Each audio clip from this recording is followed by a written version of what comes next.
tous et à toutes. Alors, bienvenue dans cette capsule 7.2 du module 7 qui se concentre sur l'évaluation de la lecture littéraire. Donc, dans cette capsule 7.2, on va travailler sur la façon d'évaluer le propos sur le processus. Ici, on ne parle pas du processus d'apprentissage, je le précise. Donc, tout ce qui est métacognition, réflexion sur les stratégies d'apprentissage, bilan d'attribution causale, etc. C'est évidemment des réflexions qui sont très, très pertinentes pour travailler avec les étudiants. Cela dit, dans l'approche ELAC, on ne propose pas vraiment d'évaluer sommativement ce genre d'éléments-là. C'est bien de donner de la place pour que cette réflexion-là se réalise, mais peut-être pas dans le cadre de l'évaluation du cours. Par contre, ça peut être intéressant, pour différentes raisons, d'évaluer le propos sur le processus de lecture littéraire. Donc, je vais vous montrer un petit peu quelle forme ça peut prendre. Alors, si on se rappelle, le processus, c'est des savoirs, savoir-faire, savoir-être. Et on pourrait vouloir s'assurer que les étudiants ont acquis ces ressources-là. C'est un peu la logique qui vient derrière ce qu'on retrouve dans beaucoup de plans cadres dans le réseau collégial, qui consiste à un examen de connaissances ou de connaissances littéraires. Donc, c'est régulièrement présent dans les plans cadres, ce genre d'évaluation-là qui vise à regarder les acquis des étudiants, non tant au plan de la compétence, mais vraiment, il a acquis des savoirs. On peut utiliser le propos sur le processus, donc demander à l'étudiant de parler des savoirs, savoir-faire, savoir-être qu'il a acquis. On peut lui demander aussi de faire la démonstration de cette acquisition-là et même de commenter, par exemple, l'habilité avec laquelle les savoirs, savoir-faire et savoir-être ont été mobilisés. À cet effet-là, je vais vous donner un exemple concret qui a été fait par une étudiante pour justement ce type de propos sur le processus. Évidemment, si on va dans cette voie-là, c'est essentiel de définir pour les étudiants les savoirs, savoir-faire, savoir-être. C'est pas obligé d'être long, mais c'est sûr que si on travaille avec ces notions-là, elles doivent être enseignées aux élèves.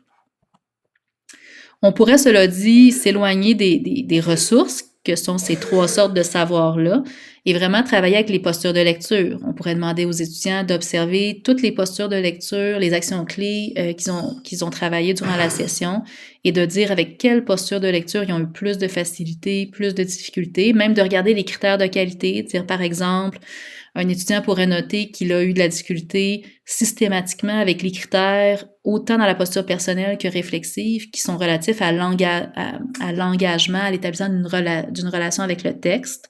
Un autre pourrait dire, moi, c'est vraiment la posture analytique et le critère de questionnement analytique qui bloque. Donc, le fait que ces critères de qualité-là soient récurrents dans plusieurs actions clés leur permet d'avoir un regard un peu plus global, donc, sur leur performance. Donc ça peut être intéressant. Alors, voilà l'exemple de volet propos sur qu'une étudiante, c'est un bon exemple. C'est pas le meilleur que j'ai vu, mais c'était un bon exemple de volet propos. Sur justement, l'étudiante devait, il y avait eu évidemment, je vais vous montrer un petit peu on avait montré la grille de correction à l'étudiante à la fin, il y avait eu des consignes, il y avait eu tous les types de savoir-faire, savoir-être avec des exemples qui devaient être nommés. Donc, il y a quand même, c'est important de bien expliquer aux étudiants les attentes pour ce genre de travail-là, parce que c'est pas habituel. Mais ça donne vraiment des choses très intéressantes. Donc, par exemple, on avait demandé aux étudiants de montrer qu'ils avaient acquis des savoirs généraux, parce on était parti de l'idée qu'en littérature, il y a une culture générale qui doit être acquise. Donc, l'étudiante, durant cette session-là, on travaillait à la résilience. Alors, elle a expliqué qu'elle avait appris des choses sur le thème de la résilience. Elle avait fait un PowerPoint que vous voyez, là, c'est son PowerPoint que je vous montre. Donc, elle avait fait une carte mentale sur la résilience et un résumé d'un article scientifique sur ce sujet-là. Et elle les montre en commentant ces deux artefacts-là, en expliquant ce que chacun des artefacts a amené pour l'aider à mieux comprendre, appréhender ce sujet-là qu'est la résilience. Elle devait aussi montrer des savoirs sur la discipline littéraire, donc ça, c'était pas son point le plus fort. Elle avait plus travaillé avec l'idée qu'elle comprenait l'importance du contexte. L'artefact était pas parfait à cet égard-là, même si son propos lui-même était assez cohérent. Donc, ça, c'était un autre exemple d'éléments qu'elle devait montrer, qu'elle avait acquis. Il y avait également des savoirs sur les événements culturels liés aux œuvres. Donc là, elle avait mis un exemple de stratégie de lecture liée à l'espace-temps. Et un commentaire à chaque fois sur ça. Elle devait par ailleurs montrer des savoirs littéraires. Donc ici, par exemple, elle montre des procédés d'écriture qu'elle a acquis. Elle montre un artefact, 2 artefacts en fait qui sont des textes d'invention ou d'invention. Une lettre écrite à Cyrano de Bergerac et une épitaphe de Cyrano de Bergerac. 2 textes d'invention où elle a mobilisé des procédés d'écriture. Dans ces travaux-là, elle les expliquait même. Donc, elle expliquait en quoi, par exemple, tel un loup affamé mange sa proie. Elle mentionnait en mode révision qu'on avait ici une comparaison, par exemple. Et elle commente là, de quelle façon ces 2 textes-là montrent vraiment qu'elle a acquis la maîtrise des procédés d'écriture.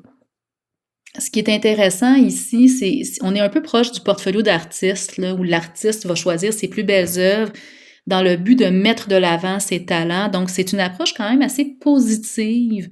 Les étudiants sont assez fiers d'aller chercher des actions clés qui montrent qu'ils ont bien travaillé et de pouvoir un peu se vanter, là. Donc, on peut leur dire de se mettre un peu en posture de vendeur, là. Le but, c'est de montrer les compétences, les ressources qu'ils ont acquises. Donc, ça peut vraiment être un exercice intéressant. Ça les force aussi à revenir et à regarder ce qu'ils ont appris. Et on dirait que le fait de leur donner ce moment d'arrêt pour constater ce qu'ils ont acquis, ça leur permet en prenant conscience qu'ils ont appris des choses, on dirait que l'apprentissage devient plus verrouillé, si l'on peut dire, moins éphémère. Donc, c'est vraiment intéressant. Donc, voilà. Autre exemple, il devait trouver dans les savoirs littéraires des référents littéraires. Donc, l'étudiante a montré une capture d'écran d'une stratégie de lecture où elle avait essayé d'identifier d'autres textes, d'autres histoires avec lesquelles on pouvait faire un parallèle avec ce qu'elle lisait. Et elle montre aussi un extrait d'une explication de texte où elle avait fait un lien entre une situation qui se déroulait dans le livre et le mythe d'Orphée. Donc, et elle explique de quelle façon les référents littéraires sont pertinents lorsqu'on fait de la lecture littéraire. Elle mentionne aussi un peu l'œil critique quand même qu'il faut garder par rapport à ça, à ces référents-là. Donc, voilà. Quand on arrivait au savoir-faire, l'étudiante, évidemment, a été faire du copier-coller de différentes stratégies de lecture qu'elle avait mobilisées durant la session. Elle mentionne certaines stratégies qui sont préalables à la lecture, d'autres pendant la lecture. Elle note aussi, par exemple, comment discerner si un passage est important ou non. Donc, on voit un peu sa réflexion. Le propos sur le processus, ce qui est intéressant, c'est qu'il permet souvent de voir si l'étudiant a vraiment compris ce qu'il faisait. Donc, parfois, d'une part, ça nous permet de comprendre qu'un étudiant ne réalisait pas bien ce qu'il réalisait, non parce que il était juste pas motivé, mais vraiment parce qu'il ne comprenait pas ce qu'on attendait de lui. Parfois, ça permet de voir aussi qu'il y a des étudiants qui ont fait les choses, qui ont appliqué une recette, mais qui n'ont pas vraiment compris ce qu'ils faisaient. Donc, on peut voir qu'au niveau, par exemple, probablement de l'autonomie, ils vont être rendus moins loin, ces étudiants-là. Dans les savoir-faire, il y a aussi moyen de travailler avec les méthodes et stratégies d'écriture. Donc là, l'étudiant avait fait des photos de ses plans. C'est l'avantage de tout mettre dans un portfolio là, numérique. Là, tout devient réutilisable potentiellement. L'étudiante commentait l'intérêt de faire des plans, comment ça peut aider. Donc là, elle dit les plans permettent d'éviter les redondances. Donc, on voit qu'elle a vraiment, on n'est pas juste dans l'exécution, elle comprend de quelle manière utiliser les plans. Elle mentionnait par ailleurs un autre outil qui était les cartes mentales, qui pouvait être aussi un outil intéressant pour l'écriture littéraire. Au plan des savoir-être, là, je crois que dans les consignes, il y avait une volonté que l'étudiant fasse valoir un point à travailler et un point fort. Donc là, l'étudiante a mis des extraits de journaux de lecture où elle relève un travail à faire sur la mise à distance d'elle-même. Donc, elle note peut-être une attitude qui a manqué d'ouverture dans certains de ses commentaires, dans ses journaux de lecture rétrospectivement. Elle mentionne même une manière constructive d'essayer d'éviter ce genre d'attitude-là face au texte. Et elle termine avec 2 artefacts, dont un que vous pouvez reconnaître qui a été utilisé plus tôt, une lettre à Cyrano de Bergerac, et une carte mentale différente où là, elle montre que, bon, un savoir-être qui a été fort pour elle, que ça a été une de ses forces, c'est la créativité. Elle montre comment elle a innové un petit peu en allant chercher des informations hors de ce qui avait été donné en classe, dans la carte mentale sur l'identité. Elle montre aussi comment elle a fait preuve de pensée divergente, elle appelle ça. C'était peut-être pas tout à fait la pensée divergente de la manière dont elle le décrivait, tout comme c'était peut-être pas tout à fait de la curiosité par rapport à ce qu'elle disait, mais ça, là, on était rendu dans du langage, là, donc ça permettait quand même comme enseignant de dire, bon, je vois que le savoir-être cognitif, il y a la créativité, il y a quelque chose qui s'est passé effectivement. Et ça se concluait par une réflexion plus globale sur l'ensemble de la session et une chose qu'il fallait améliorer. Donc, ça permet quand même de bien voir si l'étudiant, non seulement ce qu'il a appris, mais aussi ce qu'il a considéré comme étant plus important dans ce qu'il a appris. Ça permet de voir aussi s'il a compris ce qu'il faisait. Là, donc, c'est sûr qu'on peut demander aux étudiants de répéter par cœur toutes les connaissances socioculturelles sur un courant. Ce qui peut être intéressant, par contre, c'est de savoir est-ce qu'il comprend à quoi ça servait, ces connaissances socioculturelles-là? Est-ce qu'il a réussi à les mobiliser d'une manière pertinente dans son processus? Et c'est vraiment ça, en fait, qui va faire la différence, parce qu'apprendre pour apprendre, c'est bien, mais apprendre et comprendre comment quelque chose peut être pertinent, à quel niveau, c'est encore plus intéressant. Donc, pour l'étudiant aussi, ça peut donner plus de sens à ses apprentissages. Donc, je vous donne un exemple d'indicateur qu'on peut donner dans un volet propos sur le processus comme ça. Par exemple, bon, on demandait aux étudiants on voulait voir s'ils avaient une compréhension juste, riche et claire des savoirs, savoir-faire et savoir-être à mobiliser en contexte de lecture littéraire. Donc là, on était plus dans l'aspect plus objectif. Il faut que ce que tu nous donnes comme savoir-faire, savoir-être, on voit que tu comprends, que ce que tu dis, c'est vrai. Là. Tu ne dis pas qu'on a ici, par exemple, une stratégie de lecture alors que c'est pas du tout une stratégie de lecture, par exemple. On voulait voir la capacité à appliquer les différents savoirs et savoir-faire de manière pertinente et habile. Et on voulait voir ça à travers des liens pertinents avec les activités du portfolio. Par ailleurs, toute la dimension un petit peu plus critique, autocritique, bon, on voulait une analyse réflexive juste et critique par rapport à l'acquisition des savoirs, savoir-faire.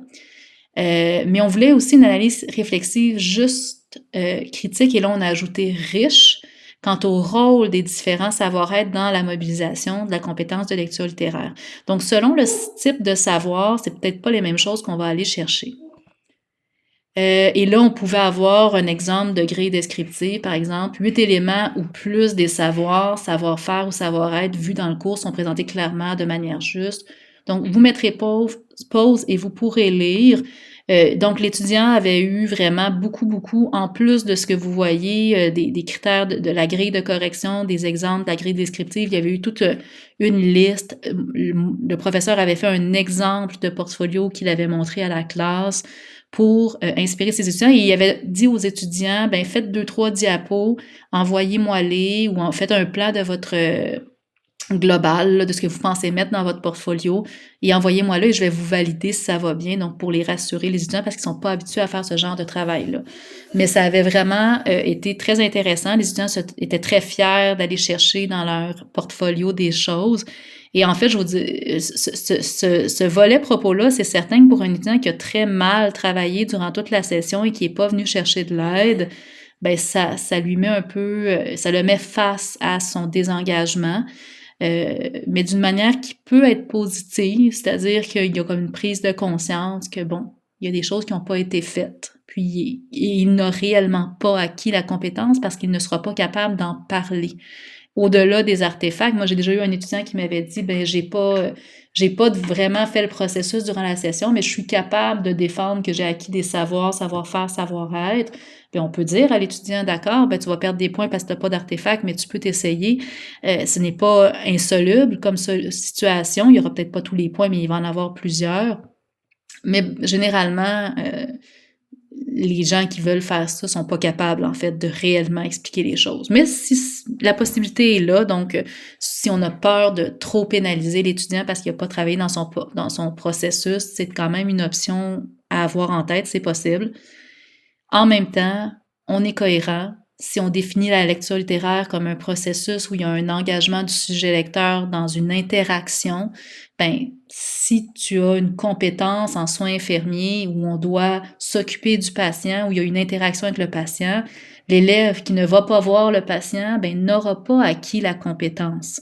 Donc, c'est vraiment dans cette logique d'interaction-là qui implique un engagement, qu'il y a tout à fait une justification très, très cohérente et solide à dire, ben, s'il n'y a pas eu d'engagement, s'il n'y a pas eu de processus, on ne peut pas dire que l'étudiant a réalisé et acquis cette compétence-là.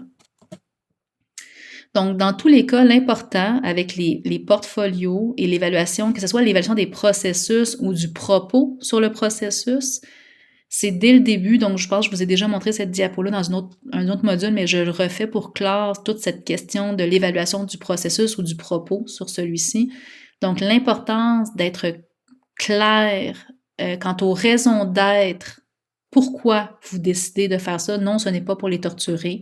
Donc, d'expliquer la logique pédagogique derrière cette évaluation du processus-là, d'expliquer et de donner d'emblée, tôt, dès le début de la session, idéalement, les critères d'évaluation pour que l'étudiant comprenne où est-ce qu'on essaye de l'amener.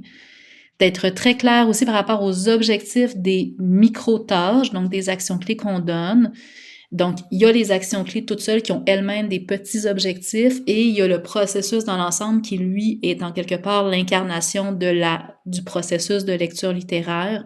Donc, ça, ce sont deux choses. Les distinguer, expliquer les attentes pour les micro-tâches qui sont beaucoup plus spécifiques, mais en même temps peut-être des attentes moins complexes pour les petites tâches, mais qui, toutes mis ensemble, permettent de porter un jugement global. Donc, pour réussir à être clair par rapport aux objectifs ou aux critères ou aux raisons d'être du portfolio, du journal réflexif ou tout simplement de l'évaluation du processus, on doit fournir des consignes, idéalement des grilles descriptives. On doit donner des exemples aux étudiants. C'est certain que c'est plus difficile la première session quand on n'en a pas sous la main, mais habituellement, après une seule session à faire des portfolios, si vous demandez à des étudiants « Est-ce que je peux utiliser ton portfolio pour faire des exemples pour une future classe? » Les étudiants sont très fiers de pouvoir, de savoir qu'un professeur va les montrer en exemple une autre session. Amener les élèves à verbaliser leur compréhension des consignes et critères de qualité attendus. Donc, oui, on leur donne des consignes, une grille, mais de vraiment leur demander, bon, est-ce que vous êtes capable de me reformuler dans vos mots ce que vous comprenez de ce critère-là? Et fournir des rétroactions. Évidemment, le fait d'avoir un processus et de donner une chance à l'erreur, ça aide beaucoup pour les étudiants qui sont anxieux. Parce qu'on peut les rassurer en leur disant que même si, bon, ils sont anxieux, ils voudraient performer parfaitement, puis on leur dit, là, je le sais que c'est une tâche nouvelle, ce que je te donne à faire, et c'est correct parce que là, tu vas te pratiquer. Tu vas essayer de la faire, je vais te donner une rétroaction au début de la session, et tu vas finir par comprendre ce qui est attendu de toi, et après, on pourra commencer à vraiment évaluer les choses. Donc, ce droit à l'erreur-là, il est important de manière générale dans un processus d'apprentissage, mais c'est certain que dans une optique où on a des étudiants qui ne seront pas familiers avec l'évaluation des processus, c'est bien aidant de pouvoir le souligner que tout ne sera pas parfaitement évalué à chaque moment et qu'il y a donc une possibilité d'avoir le temps de comprendre ce qui est attendu d'eux. Donc voilà. Il va nous rester à clore le module 7 sur une dernière capsule qui va être l'évaluation sur le produit de la lecture littéraire, donc le produit étant l'enrichissement de l'individu. On y revient pour clore ce module.